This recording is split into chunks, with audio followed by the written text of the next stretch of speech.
ಪ್ರಿಯ ಆತ್ಮಬಂಧುಗಳೇ, ನಿಮಗೆಲ್ಲರಿಗೂ ನಮ್ಮ ಆಶೀರ್ವಾದಗಳು ಸದಾ ಇರಲಿ. ನಾವು ಸೃಷ್ಟಿಯ ಪ್ರತಿಯೊಂದು ಜೀವಿಯಲ್ಲಿಯೂ ಆತ್ಮರೂಪದಲ್ಲಿ ನೆಲೆಸಿದ್ದೇವೆ ಎಂಬುದನ್ನು ನೀವು ಅರಿಯಿರಿ. ನೀವು ನಮ್ಮಿಂದ ಏನಾದರೂ ಕೇಳಿದಾಗ ನಾವು ನಿಮಗೆ ನಿಮ್ಮ ಆಶಯದಂತೆ ಕೊಡದಿರಬಹುದು, ಆದರೆ ನಿಮ್ಮ ಅರಿವಿಗೆ ಮೀರಿದ ಶ್ರೇಷ್ಠವಾದುದನ್ನು ಮತ್ತು ನಿಮ್ಮ ಆತ್ಮದ ಕಲ್ಯಾಣಕ್ಕೆ ಸೂಕ್ತವಾದದನ್ನು ಮಾತ್ರವೇ ನಾವು ನಿಮಗೆ ಅನುಗ್ರಹಿಸುತ್ತೇವೆ ಎಂಬುದನ್ನು ಎಂದಿಗೂ ಮರೆಯದಿರಿ. ಈ ಪರಮಸತ್ಯದ ಅರಿವು ನಿಮ್ಮಲ್ಲಿ ದೃಢವಾಗಲಿ. 1. ಮತ್ತೊಮ್ಮೆ ಗೀತಾ ಜ್ಞಾನ ದಿವ್ಯ ಚಾನಲ್ಗೆ ನಿಮ್ಮೆಲ್ಲರಿಗೂ ಪ್ರೀತಿಯ ಸ್ವಾಗತ. ನಾವು ಶ್ರೀಮದ್ ಭಗವದ್ಗೀತೆಯ ಒಂದು ಅದ್ಭುತವಾದ ಹಾಗೂ ಪ್ರೇರಣಾದಾಯಕ ಸರಣಿಯನ್ನು ನಿಮ್ಮ ಮುಂದೆ ಪ್ರಸ್ತುತಪಡಿಸುತ್ತಿದ್ದೇವೆ. ಇದರ ಹೆಸರು ಭಗವದ್ಗೀತೆಯ ದಿವ್ಯ ಪಾಠಗಳು. ಇಂದು ನಾವು ಶ್ರೀಮದ್ ಭಗವದ್ಗೀತೆಯ 2ನೇ ಅಧ್ಯಾಯದ ಕುರಿತು ಮಾತನಾಡುವವರಿದ್ದೇವೆ. ಈ ಅಧ್ಯಾಯದಿಂದ ನಮಗೆ ಯಾವೆಲ್ಲ ಜ್ಞಾನ ಮತ್ತು ಪ್ರೇರಣೆಗಳು ದೊರೆಯುತ್ತವೆ ಎಂಬುದನ್ನು ನಾವು ಬಹಳ ಸರಳವಾದ ಭಾಷೆಯಲ್ಲಿ ಮತ್ತು ಸಹಜವಾದ ಶಬ್ದಗಳಲ್ಲಿ ಅರಿತುಕೊಳ್ಳುವವರಿದ್ದೇವೆ. ಗೀತೆಯ 1ನೇ ಅಧ್ಯಾಯದಲ್ಲಿ ಅರ್ಜುನನು ತನ್ನ ಜೀವನದ ಅತ್ಯಂತ ಕಠಿಣವಾದ ಪರೀಕ್ಷೆಯ ಎದುರಿಗೆ ನಿಂತಿದ್ದ ಕ್ಷಣವನ್ನು ನಾವು ನೋಡಿದ್ದೇವೆ. ಕುರುಕ್ಷೇತ್ರದ ಆ ವಿಶಾಲವಾದ ಯುದ್ಧಭೂಮಿಯಲ್ಲಿ ಅರ್ಜುನನು ತನ್ನದೇ ಕಣ್ಣುಗಳಿಂದ 2 ಸೇನೆಗಳನ್ನು ನೋಡಿದನು. ಬಲ ಮತ್ತು ಎಡಭಾಗಗಳಲ್ಲಿ ತನ್ನದೇ ಆದ ಬಂಧುಬಳಗದವರು, ಗುರುಗಳು, ಸೋದರ ಸಂಬಂಧಿಗಳು, ಸ್ನೇಹಿತರು ಮತ್ತು ಕುಲದ ಹಿರಿಯ ಯೋಧರು ನಿಂತಿದ್ದರು. ಈ ದೃಶ್ಯವನ್ನು ಕಂಡ ಅರ್ಜುನನ ಮನಸ್ಸು ಒಂದು ಭಾರವಾದ ಹೊರೆಯಲ್ಲಿ ಮುಳುಗಿಹೋಯಿತು. ಆ ಅರ್ಜುನನು ಅಸಂಖ್ಯಾತ ಯುದ್ಧಗಳನ್ನು ಗೆದ್ದವನು, ತನ್ನ ಗುರಿಯಿಂದ ಎಂದಿಗೂ ವಿಚಲಿತನಾಗದವನು. ಆದರೆ ಇಂದು ಅವನೇ ಆಂತರ್ಯದಲ್ಲಿ ಸಂಪೂರ್ಣವಾಗಿ ಕುಸಿದು ಹೋಗಿದ್ದನು. ಅವನ ಹೃದಯವು ಕರುಣೆಯಿಂದ ತುಂಬಿತು, ಕಣ್ಣುಗಳು ತೇವಗೊಂಡವು, ಧ್ವನಿಯು ನಡುಗಲಾರಂಭಿಸಿತು. ಅರ್ಜುನನು ಯುದ್ಧಕ್ಕಾಗಿ ಅಲ್ಲಿ ನಿಂತಿದ್ದನು. ಆದರೆ ಯಾವ ಯುದ್ಧದಲ್ಲಿ ತನ್ನವರನ್ನೇ ನಾಶ ಮಾಡಬೇಕಾಗಿದೆಯೋ ಅಂತಹ ಯುದ್ಧವು ಹೇಗೆ ನ್ಯಾಯಯುತವಾದುದು ಆಗಲು ಸಾಧ್ಯ? ಅರ್ಜುನನ ಆತ್ಮವು ಒಂದು ಚೀತ್ಕಾರದಂತೆ ಗೋಳಾಡುತ್ತಿತ್ತು. ಆತನ ಮನಸ್ಸು ಮೋಹ ಮತ್ತು ಮಮಕಾರದಲ್ಲಿ ಸಂಪೂರ್ಣವಾಗಿ ಸಿಲುಕಿತ್ತು. ಅವನು ಭಾವನಾತ್ಮಕತೆಯ ಆಳವಾದ ಸುಳಿಗೆ ಸಿಲುಕಿದನು. ಅಲ್ಲಿ ಅವನಿಗೆ ತರ್ಕ, ನೀತಿ ಮತ್ತು ಧರ್ಮ ಕೂಡ ಕ್ಷೀಣವಾದಂತೆ ಭಾಸವಾಗಲಾರಂಭಿಸಿತು. ಅರ್ಜುನನು ನಡಗುತ್ತಿದ್ದ ಕೈಗಳಿಂದ ತನ್ನ ಧನುಸ್ಸನ್ನು ಕೆಳಗೇರಿಸಿಬಿಟ್ಟನು. ಆಯಾಸಗೊಂಡ ಮನಸ್ಸಿನಿಂದ ಅವನು ರಥದ ಹಿಂದಿನ ಭಾಗದಲ್ಲಿ ಕುಳಿತುಬಿಟ್ಟನು. ಅವನ ಜೀವನದ ಸಮಸ್ತ ಶಕ್ತಿಯು ಯಾರೋ ಕಸಿದುಕೊಂಡಂತಾಗಿತ್ತು. ಆ ಸಮಯದಲ್ಲಿ ಅವನು ನನ್ನಾದ ಶ್ರೀಕೃಷ್ಣ ಅವರ ಕಡೆಗೆ ನೋಡಿ ಒಡೆದ ಧ್ವನಿಯಲ್ಲಿ ಹೀಗೆ ಹೇಳುತ್ತಾನೆ: ಹೇ ಮಾಧವ, ನಾನು ಈ ಯುದ್ಧವನ್ನು ಮಾಡಲು ಸಾಧ್ಯವಿಲ್ಲ. ನಾನು ಇದನ್ನು ಹೇಗೆ ಮಾಡಲಿ? ಈ ಜನರನ್ನು ಕೊಂದು ನನಗೆ ಯಾವ ರೀತಿಯ ಸುಖವೂ ಲಭಿಸುತ್ತದೆ? ನನ್ನವರು, ನನ್ನ ಪ್ರೀತಿಪಾತ್ರರು, ಇವರನ್ನು ಕೊಂದರೆ ನನ್ನ ಹೃದಯಕ್ಕೆ ಎಂದಿಗೂ ಶಾಂತಿ ಸಿಗುವುದಿಲ್ಲ. ನನಗೆ ಈಗ ಏನೂ ತಿಳಿಯುತ್ತಿಲ್ಲ. ದಯವಿಟ್ಟು ನೀವೇ ಹೇಳಿ, ನಾನು ಏನು ಮಾಡಬೇಕು? ಪ್ರಿಯ ಮಿತ್ರರೇ, ಶ್ರೀಮದ್ ಭಗವದ್ಗೀತೆಯ ಈ 2ನೇ ಅಧ್ಯಾಯವು ನಮ್ಮ ಜೀವನದ ಆಳವಾದ ಸತ್ಯಗಳೊಂದಿಗೆ ಪರಿಚಯ ಮಾಡಿಸುತ್ತದೆ. ಈ ಅಧ್ಯಾಯವು ನಮ್ಮ ಆಂತರಿಕ ಸಂಘರ್ಷಗಳನ್ನು ಶಮನಗೊಳಿಸುವ ಮಾರ್ಗವನ್ನು ತೋರಿಸುವುದಲ್ಲದೆ, ಕೋಪವು ಏಕೆ ಬರುತ್ತದೆ, ಅದರ ಮೂಲ ಕಾರಣವೇನು ಎಂಬುದನ್ನು ಸ್ಪಷ್ಟವಾಗಿ ಕಲಿಸುತ್ತದೆ, ಮತ್ತು ನಾವು ಪ್ರತಿಯೊಂದು ಪರಿಸ್ಥಿತಿಯಲ್ಲಿಯೂ ಹೇಗೆ ಸಂತುಲಿತರಾಗಿ ಮತ್ತು ಪ್ರಸನ್ನರಾಗಿ ಇರಬಹುದು ಎಂಬುದನ್ನು ತಿಳಿಸುತ್ತದೆ. ಆದ್ದರಿಂದ ನಾವು ನಿಮ್ಮನ್ನು ಈ ಅದ್ಭುತವಾದ ಮತ್ತು ಆಧ್ಯಾತ್ಮಿಕವಾದ ಪ್ರಯಾಣಕ್ಕೆ ಕರೆದುಕೊಂಡು ಹೋಗುತ್ತೇವೆ. ಇದು ಶ್ರೀಮದ್ ಭಗವದ್ಗೀತೆಯ 2ನೇ ಅಧ್ಯಾಯ, ಸಾಂಖ್ಯಯೋಗ. ಈ ಅಧ್ಯಾಯವು ಒಂದು ಆಳವಾದ ಮಾನಸಿಕ ದ್ವಂದ್ವದೊಂದಿಗೆ ಹೋರಾಡುತ್ತಿರುವ ಅರ್ಜುನನಿಂದ ಪ್ರಾರಂಭವಾಗುತ್ತದೆ. ಯುದ್ಧದ ಮೈದಾನದಲ್ಲಿ ಅನೇಕ ಯುದ್ಧಗಳನ್ನು ಗೆದ್ದಿದ್ದ ಆ ಅರ್ಜುನನು ಇಂದು ತನ್ನದೇ ಸಂಬಂಧಿಗಳ ಎದುರಿಗೆ ದುರ್ಬಲನಾಗಿ ಮತ್ತು ಹತಾಶನಾಗಿ ನಿಂತಿದ್ದಾನೆ. ಆತನ ಮನಸ್ಸು ದುಃಖ ಮತ್ತು ಮೋಹದಿಂದ ಸಂಪೂರ್ಣವಾಗಿ ತುಂಬಿಹೋಗಿದೆ. ಆತನ ಕಣ್ಣುಗಳ ಮುಂದೆ ನಿಂತಿದ್ದಾರೆ ಭೀಷ್ಮ ಪಿತಾಮಹ, ಯಾಳ ಚರಣಗಳಲ್ಲಿ ಆತನು ತನ್ನ ಬಾಲ್ಯವನ್ನು ಕಳೆದಿದ್ದನು, ಮತ್ತು ಗುರು ದ್ರೋಣಾಚಾರ್ಯ, ಯಾರಿಂದ ಆತನು ಧನುಸ್ಸು ಬಾಣಗಳನ್ನು ಬಳಸುವುದನ್ನು ಕಲಿತಿದ್ದನು, ಕೃಪಾಚಾರ್ಯ, ಯಾರು ಯಾವಾಗಲೂ ಮಾರ್ಗದರ್ಶಕರಾಗಿ ಉಳಿದಿದ್ದರು. ಇವರೆಲ್ಲರನ್ನೂ ಎದುರಿಗೆ ನೋಡಿ ಅರ್ಜುನನ ಮನಸ್ಸು ಭಾರವಾಯಿತು. ಅವನು ಆ ಕ್ಷಣದಲ್ಲಿ ಯೋಚಿಸತೊಡಗಿದನು: ನಾನು ಈ ಪೂಜನೀಯ ವ್ಯಕ್ತಿಗಳ ಮೇಲೆ ಬಾಣಗಳನ್ನು ಹಾರಿಸಬಹುದೇ? ಇದು ಧರ್ಮವೇ? ತನ್ನವರನ್ನು ಕೊಂದರೆ ಯಾರಾದರೂ ಸುಖವಾಗಿ ಇರಲು ಸಾಧ್ಯವೇ? ಅರ್ಜುನನ ಮನಸ್ಸು ಸಂಪೂರ್ಣವಾಗಿ ವಿಚಲಿತವಾಯಿತು. ಅವನು ಯುದ್ಧಭೂಮಿಯಲ್ಲಿ ನಿಂತು ನಡಗುತ್ತಾ ಆತ್ಮಗ್ಲಾನಿಯಲ್ಲಿ ಮುಳುಗಿ ತನ್ನ ಧನುಸ್ಸನ್ನು ತ್ಯಜಿಸಿಬಿಡುತ್ತಾನೆ ಮತ್ತು ಹೀಗೆ ಹೇಳುತ್ತಾನೆ: ಹೇ ಮಾಧವ, ನಾನು ಯುದ್ಧ ಮಾಡಲು ಸಾಧ್ಯವಿಲ್ಲ. ಆದರೆ ಪ್ರಿಯ ಮಿತ್ರರೇ, ನಾವು ಈ ಪರಿಸ್ಥಿತಿಯನ್ನು ಆಳವಾಗಿ ನೋಡಿದರೆ ಅರ್ಜುನನಿಗೆ ನಿಜವಾಗಿಯೂ ಕೌರವರನ್ನು ಕೊಲ್ಲುವ ಬಗ್ಗೆ ಯಾವುದೇ ಆಕ್ಷೇಪಣೆ ಇರಲಿಲ್ಲ ಎಂಬುದನ್ನು ನಾವು ಗಮನಿಸಬಹುದು. ಆತನ ತಳಮಳವು ಕೇವಲ ಆ ಹಿರಿಯ ಮತ್ತು ಪೂಜನೀಯ ವ್ಯಕ್ತಿಗಳನ್ನು ನೋಡಿದುದರಿಂದ ಬಂದಿತ್ತು, ಯಾರು ಅವನಿಗೆ ಜೀವನದ ಪ್ರತಿ ಹಾದಿಯಲ್ಲಿಯೂ ಮಾರ್ಗದರ್ಶನ ನೀಡುತ್ತಾ ಬಂದಿದ್ದರು. ಅವನು ಮುಂದೆ ಹೇಗೆ ಹೆಜ್ಜೆ ಇಡುವುದು ಎಂದು ಯೋಚಿಸುತ್ತಿದ್ದನು. ಆ ಸಮಯದಲ್ಲಿ ಅರ್ಜುನನ ಮನಸ್ಸಿನಲ್ಲಿ ಭಾವನೆಗಳ ಒಂದು ಪ್ರಬಲವಾದ ಬಿರುಗಾಳಿಯು ಸುಳಿಯುತ್ತಿತ್ತು. ಅವನು ಒಬ್ಬ ಶ್ರೇಷ್ಠ ಯೋಧನಾಗಿದ್ದನು. ಆದರೆ ಯುದ್ಧಭೂಮಿಯಲ್ಲಿ ನಿಂತು ಅವನು ಒಂದು ಇಂತಹ ತಿರುವಿಗೆ ತಲುಪಿದ್ದನು.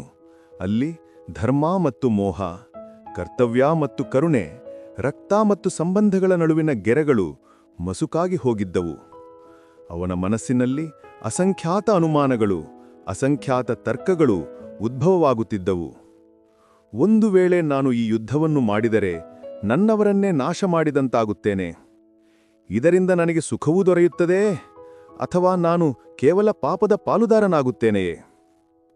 ಈ ಪ್ರಶ್ನೆಗಳು ಅವನನ್ನು ಆಂತರ್ಯದಲ್ಲಿ ಸಂಪೂರ್ಣವಾಗಿ ಒಡೆದು ಹಾಕಿದ್ದವು. ಮಹಾಭಾರತದ ಮಹಾನಾಯಕ ಎಂದು ಕರೆಯಲ್ಪಟ್ಟಿದ್ದ ಅದೇ ಅರ್ಜುನನು ಇಂದು ರಥದ ಹಿಂದಿನ ಭಾಗದಲ್ಲಿ ಕುಳಿತು ತನ್ನದೇ ವಿಚಾರಗಳ ಭಾರದಲ್ಲಿ ಮುಳುಗಿ ಹೋಗಿದ್ದನು.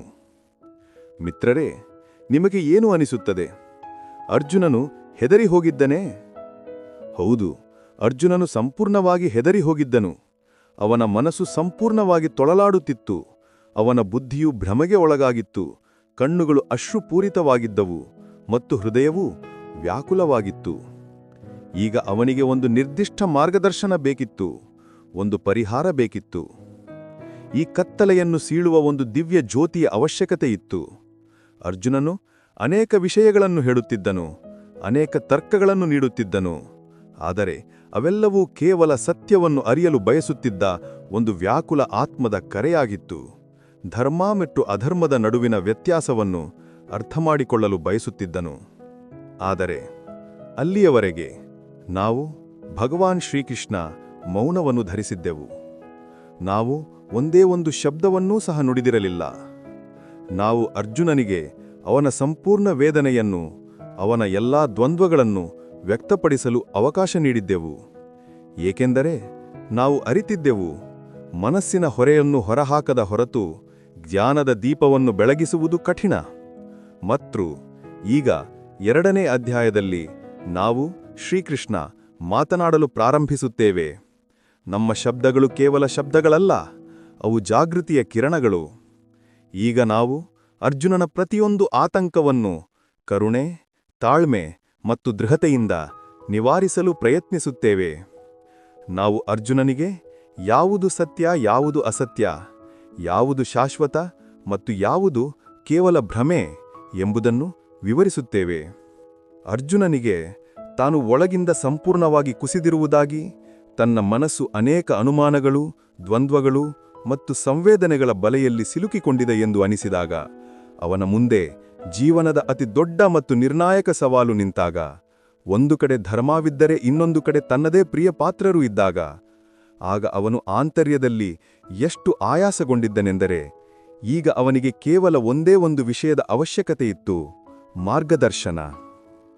ಇಲ್ಲಿಯವರೆಗೆ ತನ್ನ ವಿಚಾರಗಳು ಮತ್ತು ತರ್ಕಗಳ ಬಲದಿಂದ ಯುದ್ಧದಿಂದ ಹಿಂದೆ ಸರಿಯಲು ಕಾರಣಗಳನ್ನು ಹುಡುಕುತ್ತಿದ್ದ ಅದೇ ಅರ್ಜುನನು ಈಗ ವಿನಮ್ರತೆಯಿಂದ ತಲೆಬಾಗಿ ಭಗವಾನ್ ಶ್ರೀಕೃಷ್ಣ ಅವರಿಗೆ ಹೀಗೆ ಹೇಳುತ್ತಾನೆ: ಶಿಷ್ಯಸ್ತೇಹಂ ಶಾಧಿಮಾಂ ತ್ವಾಂ ಪ್ರಪನ್ನಂ. ಹೇ ಕೃಷ್ಣ, ಈಗ ನಾನು ನಿಮ್ಮ ಶಿಷ್ಯನಾಗಿದ್ದೇನೆ. ನಾನು ನಿಮ್ಮ ಶರಣಾಗತಿಯನ್ನು ಪಡೆದಿದ್ದೇನೆ.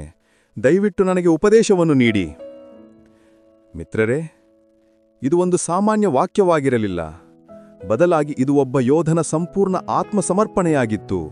ಅರ್ಜುನನು ತನ್ನ ಎಲ್ಲಾ ಅಹಂಕಾರಗಳನ್ನು, ತನ್ನ ಎಲ್ಲಾ ಜ್ಞಾನವನ್ನು, ತನ್ನ ಎಲ್ಲಾ ಭ್ರಮೆಗಳನ್ನು, ತನ್ನ ಎಲ್ಲಾ ತರ್ಕಗಳನ್ನು ತ್ಯಜಿಸಿ ಮತ್ತು ಪೂರ್ಣ ವಿಶ್ವಾಸದಿಂದ ಶ್ರೀಕೃಷ್ಣರವರ ಚರಣಗಳಿಗೆ ಬಾಗಿದನು.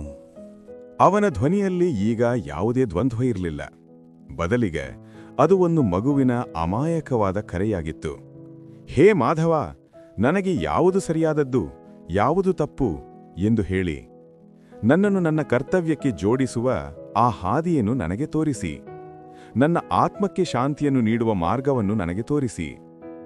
ಆ ಕ್ಷಣದಲ್ಲಿ ಅರ್ಜುನನು ಕೇವಲ ಒಬ್ಬ ಯೋಧನಾಗಿ ಉಳಿಯಲಿಲ್ಲ. ಅವನು ಒಬ್ಬ ಸಾಧಕನಾದನು, ಒಬ್ಬ ಜಿಜ್ಞಾಸು ಆತ್ಮವಾದನು. ಕತ್ತಲೆಯಲ್ಲಿ ಅಲದಾಡುತ್ತಾ ಈಗ ಬೆಳಕಿನ ಕಡೆಗೆ ಕೈಚಾಚುತ್ತಿದ್ದನು. ಈ ವಾಕ್ಯ ಶಿಷ್ಯಸ್ತೇಹಂ ಶಾಧಿ ಮಾಂ ತ್ವಾಂ ಪ್ರಪನ್ನಂ ಕೇವಲ ಅರ್ಜುನನ ವಿಜ್ಞಾಪನೆಯಾಗಿರಲಿಲ್ಲ. ಬದಲಿಗೆ ಜೀವನವು ನಮ್ಮನ್ನು ಯಾವ ಮಾರ್ಗದಲ್ಲಿಯೂ ದಾರಿ ಕಾಣದಂತಹ ಯಾವುದೇ ಆಧಾರವಿಲ್ಲದಂತಹ ಒಂದು ತಿರುವಿಗೆ ತಂದು ನಿಲ್ಲಿಸಿದಾಗ ಆಗ ಕೇವಲ ದೇವರೇ ಮಾರ್ಗದರ್ಶಕರಾಗುತ್ತಾರೆ. ಇದು ಅಂತಹ ಸಮಯದಲ್ಲಿ ನಮ್ಮೆಲ್ಲರ ಪರವಾಗಿ ಹೇಳಿದ ಒಂದು ಸಾರ್ವತ್ರಿಕವಾದ ಕರೆಯಾಗಿದೆ. ಆ ದಿನ ಶ್ರೀಕೃಷ್ಣ ಅವರು ಅರ್ಜುನನಿಗೆ ಮಾರ್ಗದರ್ಶಕರಾದಂತೆ. ಮಿತ್ರರೇ, ಭಗವದ್ಗೀತೆಯ ಈ ಕ್ಷಣವು ಅತ್ಯಂತ ಆಳವಾದ ಮತ್ತು ಭಾವನೆಗಳಿಂದ ತುಂಬಿದೆ. ಇದು ಕೇವಲ ಒಂದು ಸಂಭಾಷಣೆಯಲ್ಲ, ಇದು ಆತ್ಮದ ಕರೆಯಾಗಿದೆ. ಇದು ತನ್ನ ಅಹಂಕಾರ, ತನ್ನ ಜ್ಞಾನ ಮತ್ತು ತನ್ನ ತರ್ಕಗಳನ್ನು ತ್ಯಜಿಸಿ ಪೂರ್ಣ ಸಮರ್ಪಣೆಯೊಂದಿಗೆ ನಮ್ಮ ಚರಣಗಳಿಗೆ ಬಾಗಿದ ಒಬ್ಬ ಭಗ್ನಗೊಂಡ ಯೋಧನ ದಿವ್ಯ ಪಯಣ. ಇದು ಆ ಪವಿತ್ರ ಕ್ಷಣ ಯಾವಾಗ ಅರ್ಜುನನು ಶ್ರೀಕೃಷ್ಣ ಅವರ ಕೇವಲ ಪರಮಮಿತ್ರ ಮಾತ್ರವಲ್ಲದೆ ಸೋದರ ಸಂಬಂಧಿಯೂ ಆಗಿದ್ದರೂ ಈಗ ಕೇವಲ ಸಖನಾಗಿ ಅಲ್ಲ, ಬದಲಿಗೆ ತನ್ನ ಗುರುವಾಗಿ ಸ್ವೀಕರಿಸುತ್ತಾನೆ. ಅನೇಕ ವರ್ಷಗಳ ಸ್ನೇಹ, ಪ್ರೀತಿ ಮತ್ತು ಸಹವಾಸವು ಈಗ ಗುರು ಶಿಷ್ಯರ ಪವಿತ್ರ ಸಂಬಂಧವಾಗಿ ಪರಿವರ್ತನೆಯಾಗುತ್ತದೆ. ಅರ್ಜುನನು ತನ್ನ ಆತ್ಮದ ಯಾತನೆಯನ್ನು ಮತ್ತು ಮಾನಸಿಕ ಭ್ರಮೆಯನ್ನು ಪ್ರಾಮಾಣಿಕವಾಗಿ ಒಪ್ಪಿಕೊಳ್ಳುತ್ತಾನೆ.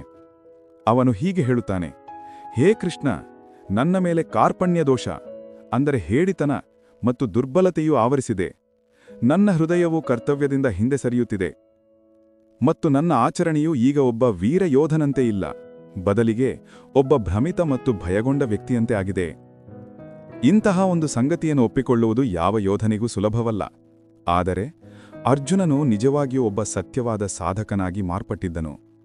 ಆತ್ಮವು ಆಯಾಸಗೊಂಡಾಗ, ಬುದ್ಧಿಯು ಕಾರ್ಯನಿರ್ವಹಿಸುವುದನ್ನು ನಿಲ್ಲಿಸಿದಾಗ ಮತ್ತು ಮನಸ್ಸು ದ್ವಂದ್ವಗಳಿಂದ ಸುತ್ತುವರಿದಾಗ, ಆಗ ಯಾರು ತಮ್ಮ ಅಹಂಕಾರವನ್ನು ತ್ಯಜಿಸಿ ಗುರುವಿನ ಎದುರು ನಮಸ್ಕರಿಸುತ್ತಾರೋ ಅವರೇ ಜೀವನದ ನಿಜವಾದ ಹಾದಿಯಲ್ಲಿ ಮುಂದೆ ಸಾಗುತ್ತಾರೆ. ಆದುದರಿಂದಲೇ ಅರ್ಜುನನು ವಿನಮ್ರತೆ ಮತ್ತು ಪೀಡೆಯಿಂದ ತುಂಬಿ ಭಗವಾನ್ ಶ್ರೀಕೃಷ್ಣ ಅವರಿಗೆ ಪ್ರಾರ್ಥಿಸುತ್ತಾನೆ, ಹೇ ಮಾಧವ, ಧರ್ಮದ ಮಾರ್ಗದಲ್ಲಿ ನಡೆಯಲು ನನಗೆ ಪ್ರೇರಣೆ ನೀಡಿ, ನನ್ನ ಕರ್ತವ್ಯ ಏನು ಎಂಬುದನ್ನು ನನಗೆ ತಿಳಿಸಿ, ದಯವಿಟ್ಟು ಈ ಕತ್ತಲೆಯಿಂದ ನನ್ನನ್ನು ಹೊರಗೆ ತನ್ನಿ. ಪ್ರಿಯಮಿತ್ರರೇ, ಜೀವನದ ಹಾದಿಯು ಕಷ್ಟಗಳಿಂದ ತುಂಬಿದಾಗ, ಪ್ರತಿಯೊಂದು ದಿಕ್ಕಿನಲ್ಲಿಯೂ ಕೇವಲ ಭ್ರಮೆ, ನೋವು ಮತ್ತು ಗೊಂದಲಗಳು ಕಾಣಿಸಿದಾಗ, ಆಗ ನಮಗೆ ನಿಧಾನವಾಗಿ ಈ ಅರಿವು ಮೂಡುತ್ತದೆ. ಕೇವಲ ಅನುಭವ, ಜ್ಞಾನ ಅಥವಾ ತರ್ಕಗಳು ಸಾಕಾಗುವುದಿಲ್ಲ. ಆ ಸಮಯದಲ್ಲಿ ನಮಗೆ ಬೇಕಾಗಿರುವುದು ಒಂದು ಅಂತಹ ಪ್ರಾಮಾಣಿಕವಾದ ಮತ್ತು ದಿವ್ಯವಾದ ಸದ್ಗುರು, ಯಾರು ನಮ್ಮನ್ನು ಕತ್ತಲೆಯಿಂದ ಬೆಳಕಿನ ಕಡೆಗೆ, ಭ್ರಮೆಯಿಂದ ಸ್ಪಷ್ಟತೆಯ ಕಡೆಗೆ ಮತ್ತು ಅಶಾಂತಿಯಿಂದ ಆತ್ಮಿಕ ಶಾಂತಿಯ ಕಡೆಗೆ ಕರೆದುಕೊಂಡು ಹೋಗಬಲ್ಲರು. ಅರ್ಜುನನ ಜೀವನದಲ್ಲಿಯೂ ಅಂತಹದ್ದೇ ಒಂದು ಕ್ಷಣ ಬಂದಿತ್ತು. ಆದರೆ ಅವನ ಸೌಭಾಗ್ಯವನ್ನು ನೋಡಿರಿ, ಅವನ ಎದುರಿಗೆ ನಾವು ಸ್ವಯಂ ಭಗವಾನ್ ಶ್ರೀಕೃಷ್ಣ ನಿಂತಿದ್ದವು.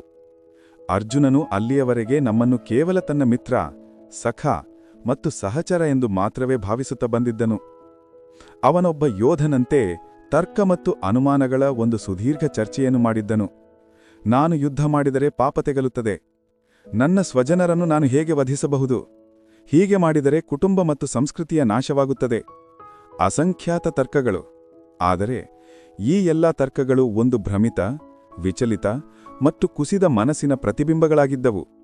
ಮತ್ತು ಆ ಅಲೌಕಿಕ ಕ್ಷಣವು ಆಗಮಿಸಿತು ಯಾವಾಗ ಅರ್ಜುನನು ತನ್ನ ಅಂತರಿಂಗದಲ್ಲಿ ಇಣಿಕಿ ನೋಡಿದನು ಮತ್ತು ತಾನು ಈಗ ತನ್ನನ್ನು ತಾನು ಅರ್ಥಮಾಡಿಕೊಳ್ಳಲು ಸಾಧ್ಯವಾಗುತ್ತಿಲ್ಲ ಎಂದು ಒಪ್ಪಿಕೊಂಡನು. ಅವನ ಬುದ್ಧಿಯು ಕುಂಠಿತಗೊಂಡಿದೆ, ನಿರ್ಣಯ ಮಾಡುವ ಶಕ್ತಿಯು ಕ್ಷೀಣಿಸಿದೆ.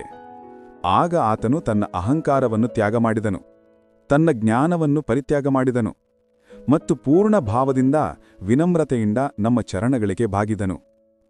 ಅವನು ಹೀಗೆ ಹೇಳುತ್ತಾನೆ, ಹೇ ಕೃಷ್ಣ, ಈಗ ನಾನು ಸರಿ ಮತ್ತು ತಪ್ಪಿನ ನಡುವಿನ ಭೇದವನ್ನು ಗುರುತಿಸಲು ಸಾಧ್ಯವಾಗುತ್ತಿಲ್ಲ. ನನ್ನ ಮನಸ್ಸು ವ್ಯಾಕುಲವಾಗಿದೆ ಮತ್ತು ನಾನು ಈ ಯುದ್ಧದ ಮಧ್ಯದಲ್ಲಿ ನನ್ನ ಕರ್ತವ್ಯವನ್ನು ಅರ್ಥಮಾಡಿಕೊಳ್ಳಲೂ ಸಾಧ್ಯವಾಗುತ್ತಿಲ್ಲ. ಆದ್ದರಿಂದ ಈಗ ನಾನು ನಿಮ್ಮ ಶಿಷ್ಯನಾಗಿದ್ದೇನೆ, ನಿಮ್ಮ ಶರಣಾಗತಿಯಲ್ಲಿದ್ದೇನೆ. ದಯವಿಟ್ಟು ನನಗೆ ಮಾರ್ಗದರ್ಶನ ನೀಡಿ, ಹೇ ಮಾಧವ. ಅರ್ಜುನನ ದ್ವಂದ್ವ, ಅವನ ಸಂಶಯ, ಅವನ ಕಣ್ಣುಗಳಲ್ಲಿ ನೆಲೆಸಿದ್ದ ಭಯ ಮತ್ತು ನಡುಗುತ್ತಿದ್ದ ಶಬ್ದಗಳನ್ನು ನೋಡಿ ನಾವು ಭಗವಾನ್ ಶ್ರೀ ಕೃಷ್ಣ ಕೇವಲ ನಕ್ಕಿದ್ದೇವೆ. ಅದು ಒಂದು ಕರುಣಾಮಯಿ ಮುಗುಳ್ನಗೆ. ಅದರಲ್ಲಿ ಪ್ರೀತಿಯೂ ಇತ್ತು, ತಿಳುವಳಿಕೆಯೂ ಇತ್ತು ಮತ್ತು ಆಳವೂ ಇತ್ತು. ನಾವು ಅರಿತಿದ್ದೆವು, ಇದು ಕೇವಲ ಅರ್ಜುನನ ಸ್ಥಿತಿ ಮಾತ್ರವಲ್ಲ, ಜೀವನದ ಸವಾಲುಗಳ ಎದುರು ಹೆದರಿ ಹೋಗುವ ಪ್ರತಿಯೊಂದು ಆತ್ಮದ ಸ್ಥಿತಿಯಾಗಿದೆ. ಮತ್ತು ಯಾವಾಗ ಒಬ್ಬ ಮನುಷ್ಯನು ಸತ್ಯವಾದ ಹೃದಯದಿಂದ ಮಾರ್ಗವನ್ನು ಬೇಡುತ್ತಾನೆಯೋ ಆಗ ದೇವರು ಎಂದಿಗೂ ಮೌನವಾಗಿರುವುದಿಲ್ಲ. ನಮ್ಮ ಶ್ರೀಕೃಷ್ಣ ಅವರ ಆ ಮುಗುಳ್ನಗು ಇದಕ್ಕೆ ಸಾಕ್ಷಿಯಾಗಿತ್ತು. ಈಗ ಆ ಜ್ಞಾನದ ಅಮೃತವು ಸುರಿಯಲು ಪ್ರಾರಂಭವಾಗುತ್ತದೆ. ಅದು ಕೇವಲ ಅರ್ಜುನನನ್ನು ಮಾತ್ರ ನಿಲ್ಲಿಸುವುದಿಲ್ಲ, ಆದರೆ ಸಾವಿರಾರು ವರ್ಷಗಳ ನಂತರವೂ ಈ ಜಗತ್ತಿಗೆ ದಿಕ್ಕನ್ನು ತೋರಿಸುತ್ತದೆ. ಮತ್ತು ಇಲ್ಲಿಂದಲೇ ಆ ದಿವ್ಯ ಸಂವಾದವೂ ಪ್ರಾರಂಭವಾಗುತ್ತದೆ. ಅದು ಇಂದಿಗೂ ನಮ್ಮ ಆತ್ಮವನ್ನು ಜಾಗೃತಗೊಳಿಸುತ್ತದೆ. ಶ್ರೀಮದ್ ಭಗವದ್ಗೀತೆಯ ಅಮೂಲ್ಯವಾದ ಜ್ಞಾನ. ಆದ್ದರಿಂದ ಪ್ರಿಯ ಮಿತ್ರರೇ, ಸ್ವಯಂ ಅರ್ಜುನನು ಕೇಳುತ್ತಿದ್ದಂತೆ ನೀವು ಸಹ ಗಮನವಿಟ್ಟು ಆಲಿಸಿರಿ. ನಾವು ಶ್ರೀಕೃಷ್ಣ ಅರ್ಜುನನ ಕಡೆಗೆ ನೋಡಿ ಗಂಭೀರತೆ ಮತ್ತು ಕರುಣೆಯಿಂದ ನುಡಿಯುತ್ತೇವೆ. ಹೇ ಅರ್ಜುನ, ನಿನಗೆ ಇದು ಇದ್ದಕ್ಕಿದ್ದಂತೆ ಏನಾಯಿತು?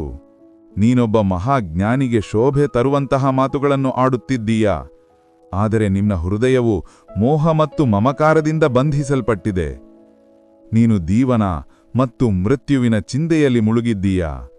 ಆದರೆ ನಿಜವಾದ ಜ್ಞಾನಿಯು ಸಾಯುವವರ ಬಗ್ಗೆಯೂ ಶೋಕಿಸುವುದಿಲ್ಲ ಮತ್ತು ಈಗಾಗಲೇ ಮೃತರಾದವರಿಗಾಗಿಯೂ ಅಳುವುದಿಲ್ಲ. ಏಕೆಂದರೆ ಆ ಜ್ಞಾನಿಯು ಆತ್ಮವು ಅಮರ, ಅವಿನಾಶಿ ಎಂದು ಅರಿತಿರುತ್ತಾನೆ.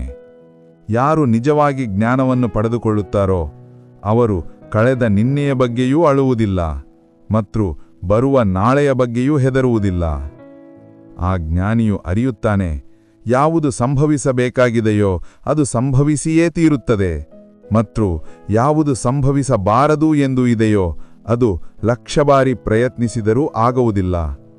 ಇಂತಹ ನಿಶ್ಚಯವು ಯಾರ ಬುದ್ಧಿಯಲ್ಲಿ ಬಂದು ನೆಲೆಸುತ್ತದೆಯೋ ಅವರನ್ನು ಯಾವುದೇ ದುಃಖವೂ ಕಾಡುವುದಿಲ್ಲ, ಯಾವ ಚಿಂತೆಗಳೂ ಅವರನ್ನು ಸುತ್ತುವರಿಯುವುದಿಲ್ಲ. ನಿನ್ನಂತಹ ಯೋಧನು ಇನ್ನೊಬ್ಬರ ಮೃತ್ಯುವಿನ ಬಗ್ಗೆ ಹೆದರಬಾರದು. ಮತ್ತು ನಿನಗೇನನಿಸುತ್ತದೆ, ಈ ಜನರು ನೀನು ಕೊಂದರೆ ಮಾತ್ರ ಸಾಯುತ್ತಾರೆ, ಕೇವಲ ನೀನು ಮಾತ್ರ ಇವರನ್ನು ಕೊಲ್ಲುತ್ತೀಯಾ? ಇಲ್ಲ ಅರ್ಜುನ, ಇವರೆಲ್ಲರಿಗೂ ಒಂದು ಭೂತಕಾಲವಿತ್ತು, ಹಿಂದಿನ ಜನ್ಮವಿತ್ತು ಮತ್ತು ಭವಿಷ್ಯದಲ್ಲಿ ಒಂದು ಮತ್ತೊಂದು ಜನ್ಮವೂ ಇರುತ್ತದೆ. ಆದ್ದರಿಂದ ನೀನು ಯಾವ ಚಿಂತೆಯಿಂದ ದುಃಖಿತನಾಗಿದ್ದೀಯೋ ಆ ಜ್ಞಾನವು ಅಪೂರ್ಣವಾಗಿದೆ. ಮತ್ತು ಮೃತ್ಯುವಿನ ಪಾಪದ ವಿಷಯಕ್ಕೆ ಬಂದರೆ ಇದನ್ನು ಅರಿತುಕೊಳ್ಳಿರಿ, ಇವರನ್ನು ಕೊಲ್ಲುವವನು ನೀನಲ್ಲ, ಬದಲಾಗಿ ನಾನೇ ಸ್ವಯಂ ಆಗಿದ್ದೇನೆ. ನಿನ್ನ ಕೈಯಲ್ಲಿ ಏನೂ ಇಲ್ಲ, ನೀನು ಪ್ರಯತ್ನಿಸಿದಲೂ ಯಾವುದನ್ನೂ ನಿಯಂತ್ರಿಸಲು ಸಾಧ್ಯವಿಲ್ಲ. ಜೀವನ ಮತ್ತು ಮೃತ್ಯು ಇವು ಪ್ರಕೃತಿಯ ನಿಶ್ಚಿತವಾದ ನಿಯತಿ.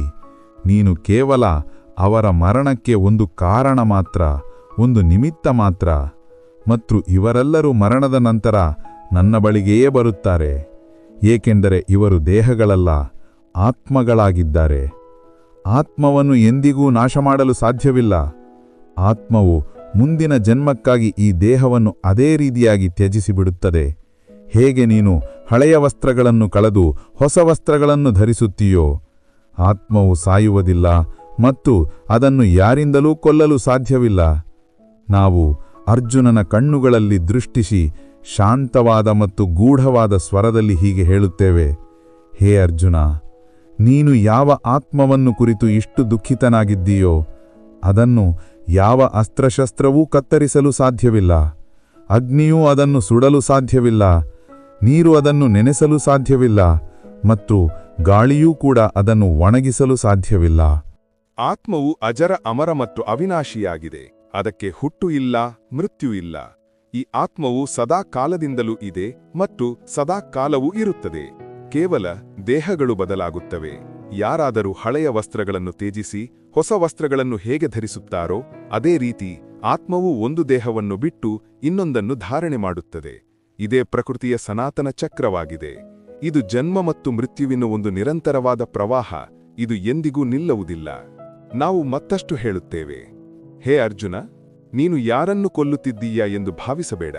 ನೀನು ಏನನ್ನು ಮೃತ್ಯು ಎಂದು ತಿಳಿಯುತ್ತಿದ್ದೀಯೋ ಅದು ಕೇವಲ ದೇಹದ ಅಂತ್ಯವಾಗಿದೆ, ಆತ್ಮದ ಅಂತ್ಯವಲ್ಲ. ಮತ್ತು ಇದನ್ನು ನೆನಪಿನದಿರಿಸಿಕೋ, ಜೀವನವನ್ನು ಕೊಡುವವನೂ ಕೂಡ ನಾನೇ ಮತ್ತು ಪ್ರಾಣವನ್ನು ಕಸಿದುಕೊಳ್ಳುವವನೂ ಸಹ ನಾನೇ ಆಗಿದ್ದೇನೆ. ಈ ಸಮಸ್ತ ಸೃಷ್ಟಿಯಲ್ಲಿ ನಮ್ಮ ಇಚ್ಛೆ ಮತ್ತು ವ್ಯವಸ್ಥೆ ಇಲ್ಲದೆ ಏನೂ ನಡೆಯುವುದಿಲ್ಲ. ಈಗ ನೀನೇ ಹೇಳು, ನೀನು ಯಾವುದಾದರೂ ವ್ಯಕ್ತಿಯನ್ನು ಜೀವಂತ ಬೆಳೆಸಲು ಸಾಧ್ಯವೇ? ಒಂದು ವೇಳೆ ಸಾಧ್ಯವಿಲ್ಲವಾದರೆ ಹಾಗಿದ್ದ ಮೇಲೆ ನೀನು ಯಾವುದೇ ಜೀವಂತ ವ್ಯಕ್ತಿಯನ್ನೂ ಸಹ ಕೊಲ್ಲಲು ಸಾಧ್ಯವಿಲ್ಲ, ಏಕೆಂದರೆ ಜೀವನ ಮತ್ತು ಮೃತ್ಯು ಎರಡೂ ನಮ್ಮ ಅಧೀನದಲ್ಲಿವೆ. ಶ್ರೀಕೃಷ್ಣ ಅವರ ವಾಣಿಯು ಹೆಚ್ಚು ಗಂಭೀರವಾಗುತ್ತಾ ಸಾಗುತ್ತದೆ. ನೀನು ಯಾರ ಎದುರು ನಿಂತಿದ್ದೀಯೋ ಆ ಭೀಷ್ಮ, ದ್ರೋಣ, ಕರ್ಣ ಇವರೆಲ್ಲರ ಮೃತ್ಯುವನ್ನು ನಾವು ಈಗಾಗಲೇ ನಿಶ್ಚಯಿಸಿಯಾಗಿದೆ.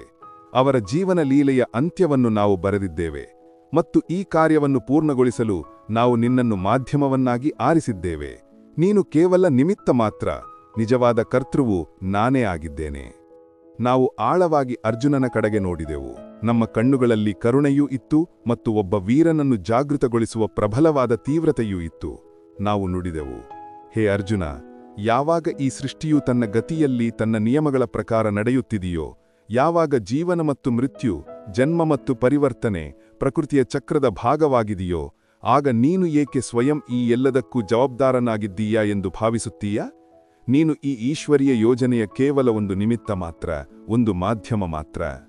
ಹೇ ಪಾರ್ಥ, ನೀನು ಒಬ್ಬ ಕ್ಷತ್ರಿಯ. ನಿನ್ನ ಧರ್ಮ, ನಿನ್ನ ಕರ್ಮವೇ ಧರ್ಮಯುದ್ಧ ಮಾಡುವುದು. ಈ ಯುದ್ಧವು ಕೇವಲ ಒಂದು ಸಂಘರ್ಷವಲ್ಲ, ಇದು ಧರ್ಮದ ರಕ್ಷಣೆಯ ಒಂದು ಅವಕಾಶವಾಗಿದೆ. ಮತ್ತು ಯಾವ ಕ್ಷತ್ರಿಯನೂ ಜೀವನದಲ್ಲಿ ಇಂತಹ ಅವಕಾಶವನ್ನು ಪಡೆಯುತ್ತಾನೆಯೋ ಅವನು ಕೇವಲ ಅದೃಷ್ಟಶಾಲಿ ಮಾತ್ರವಲ್ಲ, ಧನ್ಯನಾಗುತ್ತಾನೆ. ಇದು ನಿನ್ನ ಕರ್ತವ್ಯ. ಮತ್ತು ಒಂದು ವೇಳೆ ನೀನು ಈ ಯುದ್ಧದಿಂದ ಹಿಂದೆ ಸರಿದರೆ ಅದರ ಅರ್ಥ ನೀನು ಯುದ್ಧವನ್ನು ಮಾಡಲಿಲ್ಲ ಎಂದು ಮಾತ್ರವಾಗುವುದಿಲ್ಲ, ಅದರ ಅರ್ಥ ನೀನು ನಿನ್ನ ಜೀವನದ ಉದ್ದೇಶವನ್ನೇ ತ್ಯಜಿಸಿಬಿಟ್ಟೆ ಎಂದಾಗುತ್ತದೆ. ಹೇ ಅರ್ಜುನ, ಆಗ ನಿನ್ನ ಹೆಸರಿನೊಂದಿಗೆ ಕಳಂಕವೂ ಸೇರಿಕೊಳ್ಳುತ್ತದೆ. ಮತ್ತು ಅರಿತುಕೊಳ್ಳಿರಿ, ಒಬ್ಬ ಯೋಧನಿಗೆ ಕಳಂಕವು ಮೃತ್ಯುವಿಗಿಂತಲೂ ಹೆಚ್ಚು ಕಷ್ಟಕರವಾದದ್ದು. ಜನರು ನಿನ್ನ ಪರಾಕ್ರಮವನ್ನು ನೆನಪಿಸಿಕೊಳ್ಳುವುದಿಲ್ಲ, ಬದಲಿಗೆ ನೀನು ಬೆನ್ನು ತೋರಿಸಿ ಓಡಿಹೋದುದನ್ನು ನೆನಪಿಸಿಕೊಳ್ಳುತ್ತಾರೆ. ಅವರು ಅರ್ಜುನನು ಯುದ್ಧಕ್ಕೆ ಹೆದಲಿಬಿಟ್ಟನು ಎಂದು ಹೇಳುತ್ತಾರೆ, ಅರ್ಜುನನು ತನ್ನ ಕರ್ತವ್ಯದಿಂದ ಓಡಿಹೋದನು ಎಂದು ಹೇಳುತ್ತಾರೆ. ನಾವು ಮತ್ತಷ್ಟು ಹೇಳುತ್ತೇವೆ, ಈ ಯುದ್ಧವು ತನ್ನವರು ಮತ್ತು ಅನ್ಯರ ಯುದ್ಧವಲ್ಲ, ಇದು ಧರ್ಮ ಮತ್ತು ಅಧರ್ಮದ ಯುದ್ಧವಾಗಿದೆ. ಇದು ಸತ್ಯ ಮತ್ತು ಅಸತ್ಯದ ನಡುವಿನ ಘರ್ಷಣೆಯಾಗಿದೆ. ನೀನು ಯಾರನ್ನು ತನ್ನವರು ಎಂದು ಮೋಹದಿಂದ ಕಾಣುತ್ತಿದ್ದೀಯೋ ಅವರು ಒಂದು ವೇಳೆ ಅಧರ್ಮದ ಪಕ್ಷದಲ್ಲಿ ನಿಂತಿದ್ದರೆ, ಆಗ ನಿನ್ನ ಧರ್ಮವು ಹೇಳುವುದೇನೆಂದರೆ ನೀನು ಅವರನ್ನೂ ಸಹ ಯುದ್ಧಭೂಮಿಯಲ್ಲಿ ಸವಾಲು ಮಾಡಬೇಕು. ಏಕೆಂದರೆ ಯಾರು ಅಧರ್ಮದೊಂದಿಗೆ ನಿಲ್ಲುತ್ತಾರೋ ಅವರ ವಿರುದ್ಧ ನಿಲ್ಲುವುದೇ ಒಬ್ಬ ನಿಜವಾದ ಕ್ಷತ್ರಿಯನ ಧರ್ಮ. ಆದ್ದರಿಂದ ಹೇ ಅರ್ಜುನ, ಈ ಮೋಹವನ್ನು ತ್ಯಜಿಸು, ಈ ವ್ಯರ್ಥವಾದ ಭಾವನಾತ್ಮಕ ಹೊರೆಯನ್ನು ಇಳಿಸಿಬಿಡು, ಏಕೆಂದರೆ ಈ ಕ್ಷಣವೂ ನಿನ್ನನ್ನು ಧರ್ಮದ ಮಾರ್ಗದಲ್ಲಿ ನಡೆಸಿ ಮೋಕ್ಷ ಮತ್ತು ಮುಕ್ತಿಯ ಕಡೆಗೆ ಕರೆದುಕೊಂಡು ಹೋಗಬಲ್ಲದು. ಒಂದು ವೇಳೆ ನೀನು ಹಿಂದೆ ಸರಿದರೆ ಕೇವಲ ಈ ಯುದ್ಧವನ್ನಷ್ಟೇ ಸೋಲುವುದಿಲ್ಲ, ನೀನು ಸ್ವಯಂ ನಿನ್ನನ್ನು ಸೋಲಿಸಿಕೊಳ್ಳುತ್ತೀಯ. ಮತ್ತು ಆಗ ಈ ಸಂಸಾರವು ನಿನ್ನ ಶೂರತ್ವದ ಕುರಿತು ಮಾತಾಡುವುದಿಲ್ಲ, ಬದಲಿಗೆ ನಿನ್ನ ಹೇಡಿತನದ ಚರ್ಚೆ ಮಾಡುತ್ತದೆ. ಶ್ರೀಕೃಷ್ಣ ಅವರ ವಾಣಿಯಲ್ಲಿ ಈಗ ಕರುಣೆ ಇರಲಿಲ್ಲ, ಜಾಗೃತಿಯ ಜ್ವಾಲೆ ಇತ್ತು. ನಾವು ಮಿತ್ರನನ್ನ ಅಲ್ಲ, ಈಗ ಒಬ್ಬ ವೀರ ಯೋಧನನ್ನು ಕರೆಯುತ್ತಿದ್ದೆವು. ಮೋಹ ಮತ್ತು ಭ್ರಮೆಯಲ್ಲಿ ಸಿಲುಕಿ ತನ್ನದೇ ಗುರುತನ್ನು ಮರೆತಿದ್ದ ಆ ಅರ್ಜುನನನ್ನು ನಾವು ಎಚ್ಚರಿಸುತ್ತಿದ್ದೆವು. ಹೇ ಅರ್ಜುನ, ನಾವು ನುಡಿದೆವು, ಇಂದು ನೀನು ಈ ಯುದ್ಧಭೂಮಿಯಿಂದ ಹಿನ್ನೆ ಸರಿದರೆ ನೆನಪಿನಲ್ಲಿರಿಸಿಕೊ, ಇಡೀ ಸಂಸಾರವು ನಿನ್ನನ್ನು ಹೇಡಿ, ನಪುಂಸಕ ಮತ್ತು ಹೆದರಿದವನು ಎಂದು ಕರೆಯುತ್ತದೆ. ಯಾವ ಜನರು ನಿನ್ನ ಪರಾಕ್ರಮವನ್ನು ಎಂದಿಗೂ ಹೊಗಳುತ್ತಿದ್ದರೋ, ಯಾರ ಕಣ್ಣುಗಳಲ್ಲಿ ನಿನಗಾಗಿ ಗೌರವವಿತ್ತೋ ಅದೇ ಜನರು ನಿನ್ನನ್ನು ಅಪಹಾಸ್ಯ ಮಾಡುತ್ತಾರೆ, ನಿನ್ನ ಶೂರತ್ವದ ಮೇಲೆ ಪ್ರಶ್ನೆಗಳನ್ನು ಎತ್ತುತ್ತಾರೆ. ಅವರ ಮಾತುಗಳಿಂದ ನಿನ್ನ ಹೃದಯಕ್ಕೆ ಆಗುವ ಪೀಡೆಯು ಯಾವುದೇ ಮೃತ್ಯುವಿಗಿಂತಲೂ ಹೆಚ್ಚು ಆಳವಾಗಿ ಇರುತ್ತದೆ. ಆದ್ದರಿಂದ ಹೇ ಪಾರ್ಥ, ಈಗ ಸುಖ ದುಃಖ, ಲಾಭಹಾನಿ, ಜಯ ಪರಾಜಯ ಈ ಎಲ್ಲವನ್ನೂ ತ್ಯಜಿಸಿಬಿಡು. ನಿನ್ನ ವಿಚಾರಗಳನ್ನು ಸ್ಥಿರಗೊಳಿಸು, ನಿನ್ನ ಮನಸ್ಸನ್ನು ಧರ್ಮಕ್ಕಾಗಿ ಅಚಲವನ್ನಾಗಿ ಮಾಡು ಮತ್ತು ವೀರತೆಯೊಂದಿಗೆ ಧನುಸ್ಸನ್ನು ಹಿಡಿದು ನಿಲ್ಲು. ಈ ಯುದ್ಧವೇ ನಿನ್ನ ಮಾರ್ಗವಾಗಿದೆ ಮತ್ತು ಈ ಮಾರ್ಗದಲ್ಲಿ ನಡೆದು ನೀನು ಯುದ್ಧದಲ್ಲಿ ವೀರಮರಣವನ್ನು ಹೊಂದಿ ನಮ್ಮ ಚರಣಗಳನ್ನು ಸೇರುತ್ತೀಯಾ, ಅಥವಾ ವಿಜಯಿಯಾಗಿ ಈ ಭೂಮಿಯ ಮೇಲೆ ಧರ್ಮವನ್ನು ಸ್ಥಾಪಿಸಿ ಯಶಸ್ಸನ್ನು ಪಡೆದುಕೊಳ್ಳುತ್ತೀಯಾ? ಎರಡೂ ಪರಿಸ್ಥಿತಿಗಳು ನಿನಗೆ ಕಲ್ಯಾಣಕಾರಿಯಾಗಿವೆ. ಮತ್ತು ನಂತರ ನಾವು ಶ್ರೀಕೃಷ್ಣ ಅರ್ಜುನನನ್ನು ಆ ಮಹಾನ್ ಸೂತ್ರದ ಕಡೆಗೆ ಕರೆದುಕೊಂಡು ಹೋಗುತ್ತೇವೆ. ಅದು ಯುಗಯುಗಾಂತರಗಳಿಂದ ಪ್ರತಿ ಸಾಧಕನ, ಪ್ರತಿ ಕರ್ಮಯೋಗಿಯ ಜೀವನದ ಆಧಾರವಾಗಿದೆ. ನಾವು ಹೀಗೆ ಹೇಳುತ್ತೇವೆ, ಕರ್ಮಣ್ಯೇ ವಾಧಿಕಾರಸ್ತೆ ಮಾ ಫಲೇಷು ಕದಾಚನ ಮಾ ಕರ್ಮಫಲ ಹೇತುರ್ಭೂರ್ಮಾ ತೇ ಸಂಗೋಸ್ತ್ವಕರ್ಮಣಿ. ಅಂದರೆ, ಹೇ ಅರ್ಜುನ, ನಿನ್ನ ಅಧಿಕಾರವು ಕೇವಲ ಕರ್ಮವನ್ನು ಮಾಡುವುದರಲ್ಲಿ ಮಾತ್ರ ಇದೆ. ಆದರೆ ಆ ಕರ್ಮದ ಫಲದ ಮೇಲೆ ನಿನಗೆ ಯಾವುದೇ ಅಧಿಕಾರವಿಲ್ಲ. ನೀನು ಫಲಕ್ಕಾಗಿ ಕರ್ಮ ಮಾಡಬೇಡ ಮತ್ತು ಕರ್ಮವನ್ನು ಮಾಡದಿರುವುದರಲ್ಲಿಯೂ ಆಸಕ್ತನಾಗಬೇಡ. ನೀನು ಕರ್ಮವನ್ನು ಮಾಡುವ ಮೊದಲು ಅದರ ಪರಿಣಾಮಗಳ ಕುರಿತು ಹೆದರುತ್ತಿದ್ದೀಯಾ, ಗಾಬರಿಗೊಳ್ಳುತ್ತಿದ್ದೀಯಾ? ಆದರೆ ಇದನ್ನು ಮರೆಯದಿರು, ಫಲವನ್ನು ಕೊಡುವವನು ನಾನೇ ಆಗಿದ್ದೇನೆ. ನಿನ್ನ ಕರ್ತವ್ಯ ಕೇವಲ ಕರ್ಮವನ್ನು ಮಾಡುವುದು, ನಿಷ್ಕಾಮಭಾವದಿಂದ, ಮೋಹವಿಲ್ಲದೆ, ಆಶೆಯಿಲ್ಲದೆ, ಭಯವಿಲ್ಲದೆ. ಮತ್ತು ನೀನು ಹೀಗೆ ಮಾಡಿದಾಗ ನಾವು ಸ್ವಯಂ ನಿನ್ನ ಪ್ರತಿಯೊಂದು ಕರ್ಮವನ್ನು ಧರ್ಮವಾಗಿ ಮಾರ್ಪಡಿಸುತ್ತೇವೆ. ನೀನು ನಿನ್ನ ಕೆಲಸವನ್ನು ಮಾಡುವ ಅರ್ಜುನ, ನಾವು ನಮ್ಮ ಕಾರ್ಯವನ್ನು ಎಂದಿಗೂ ಮುಂದೂಡುವುದಿಲ್ಲ. ನಿನ್ನ ಒಂದೊಂದು ಹೆಜ್ಜೆಯೂ ಒಂದು ವೇಳೆ ಧರ್ಮಕ್ಕಾಗಿ ಇದ್ದರೆ ನಾವು ಅದನ್ನು ಸ್ವಯಂ ಸರಿಪಡಿಸುತ್ತೇವೆ. ಶ್ರೀಕೃಷ್ಣ ಅವರ ಗೂಢವಾದ ಮತ್ತು ಗಹನವಾದ ಮಾತುಗಳನ್ನು ಕೇಳಿದ ನಂತರ ಅರ್ಜುನನ ಮನಸ್ಸು ಕೆಲವು ಕ್ಷಣಗಳವರೆಗೆ ಶಾಂತವಾಯಿತು. ಆದರೆ ಆಂತರ್ಯದಲ್ಲಿ ಒಂದು ರೀತಿಯ ಸಂಚಲನವೂ ಇನ್ನೂ ಉಳಿದಿತ್ತು. ಒಂದು ಪ್ರಶ್ನೆ ಅವನ ಆತ್ಮವನ್ನು ಕಾಡುತ್ತಿತ್ತು. ಅವನು ನಮ್ಮ ಕಡೆಗೆ ನೋಡಿದನು. ಅವನ ಕಣ್ಣುಗಳಲ್ಲಿ ಈಗ ಭಯ ಅಥವಾ ಮೋಹ ಇರಲಿಲ್ಲ, ಬದಲಾಗಿ ಜಿಜ್ಞಾಸೆ ಮತ್ತು ಕಲಿಯುವ ವಿನಮ್ರತೆ ಇತ್ತು. ನಿಧಾನವಾಗಿ, ಸ್ವಲ್ಪ ಸಂಕೋಚದಿಂದ ಮತ್ತು ಬಹಳಷ್ಟು ಭರವಸೆಯೊಂದಿಗೆ ಅರ್ಜುನನು ಕೇಳಿದನು, ಹೇ ಮಾಧವ, ನನ್ನ ವಿಚಾರಗಳನ್ನು ಸ್ಥಿರವಾಗಿರಿಸಿಕೊಳ್ಳುವಂತೆ ನೀವು ಹೇಳಿದಿರಿ. ನನ್ನ ಮನಸ್ಸು ಮತ್ತು ಭಾವನೆಗಳನ್ನು ನಿಯಂತ್ರಣಕ್ಕೆ ತರಲು ಹೇಳಿದ್ದೀರಿ. ಆದರೆ ಇದನ್ನು ನಾನು ಹೇಗೆ ಮಾಡಬೇಕು ಎಂದು ದಯವಿಟ್ಟು ಹೇಳಿ. ನಾವು ಅರ್ಜುನನ ಆಂತರ್ಯದಲ್ಲಿ ಉದ್ಭವಿಸಿದ ಈ ಸುಂದರವಾದ ಮತ್ತು ಆಳವಾದ ಪ್ರಶ್ನೆಯನ್ನು ಅತ್ಯಂತ ಪ್ರೀತಿ ಮತ್ತು ಗಂಭೀರತೆಯಿಂದ ಆಲಿಸಿದೆವು. ನಮ್ಮ ಮುಖದಲ್ಲಿ ಒಂದು ಸೌಮ್ಯವಾದ ಮುಗುಳ್ನಗೆ ಇತ್ತು. ಹೇಗೆ ಒಬ್ಬ ನಿಜವಾದ ಗುರುವು ತನ್ನ ಜಿಜ್ಞಾಸು ಶಿಷ್ಯನ ಅಂತಃಕರಣವನ್ನು ಓದುತ್ತಾನೋ ಹಾಗೆ.